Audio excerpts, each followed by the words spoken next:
Hey Juventini, welcome back to the AJC. It's Wednesday, April 12th. I'm Alberto. I have all this morning's news surfacing around Juventus. Juve appeals the ban against their Curva for the home game against Napoli. We'll take a look at that. And then the big news coming in the next few hours. Juve will learn what they face from the salary case. Then we're going to take a look at lineups, formations, and of course Max Allegri's press conference ahead of the big first leg tie against Sporting in the Europa League tomorrow, right? So like the video, subscribe to the channel, and now let's rock, okay? Marcello Lippi, we're going to kick things off with a big birthday shout out going out to him. It is Marcello Lippi's birthday. He is my all-time favorite Juventus manager and Azzurri manager, all right? So tanti auguri go out to him. Now, Gazzetta reporting that the money saved in Paredes' redemption for Juventus will be put forth in their chase for Fratesi, okay? Keep that one in the bank as we're going to ask Romeo Gresti about it on Friday live here on the show.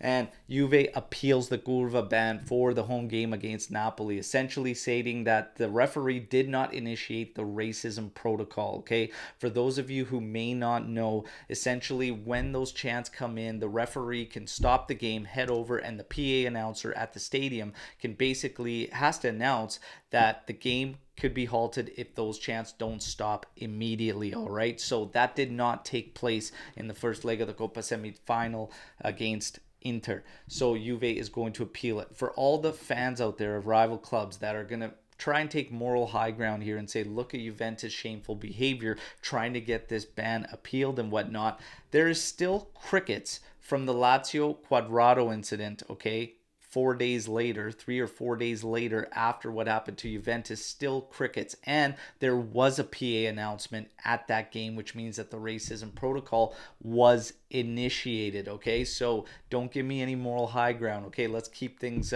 even, because you cannot have selective outrage, which is what's been happening in Italy for quite some time when it comes to these incidents. They all must be treated the exact same, with the exact same level of importance, okay? So the league, the officiating, the clubs all have to get on the same page or nothing will happen. I remind everybody, 8 or 9 incidents unpunished this season, okay? So do not try to play moral high ground games with me, and you can bet your ass I'm going to be monitoring all of the incidents from here on out to see exactly what happens, because in Italy it's been selective outrage. All right, now we get into the big news, which is in the next few hours, and this is why you need to follow us on Instagram and Twitter as well, because we keep you up to date after these daily update news videos are done. We keep you up to date on all the news throughout the day, but in the next few hours Juve is going to learn what they are facing in terms of the salary case, as it is going to be closed, and then they can take a look at the charges put forward to them and what penalties they face. It is said that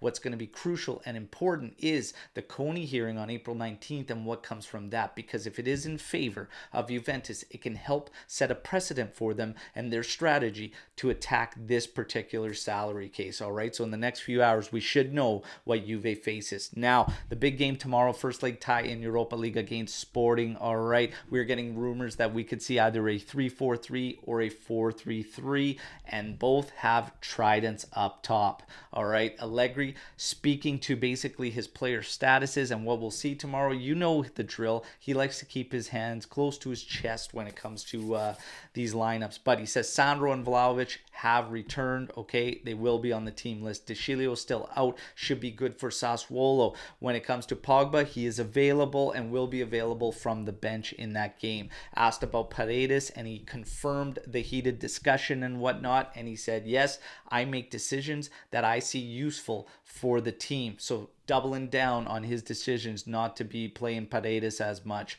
Then when asked about a Juventus he loves, a Juventus I love, Max Allegri says the one that wins. There you go. In terms of the trident, he says, I don't know. Okay, I had the idea also of playing 4 up front, is what Max replied with. Is he going full Ventura, 4-2-4? Who knows what Max is going to do in this one tomorrow, okay? But we will see. The trident that we're expected to see start is being reported by multiple outlets as Milik, Chiesa, and Di Maria, all right? You know the drill, everybody. Let me know what you think about all the news you heard here today. Let me know what you think about these lineups. When I think about a 4-man backline for Juventus, this is the problem I see. Let's say you go Gatti and Bremer as your 2 center backs. That puts Danilo as one of your fullbacks. If he's playing on the right, he's on his strong side. But that puts Sandro out there as an outright left back, which I don't think is ideal. Now, if you move Danilo to the left, Now he's playing in a position that his own word, does not prefer and isn't strong enough. Then you have Cuadrado as an outright right back, but he is better as a right wing back. For me, the three must remain. So maybe you do go 3-4-3. Let me know what you think, everybody, in the comment section. Let's mix it up. And do not forget to join us tomorrow when we get hyped up for the match against Sporting at 8:30 a.m. Eastern time right here live. All right, till then, fino alla fine, forza Juve. Let's get ready for this big match. Yeah.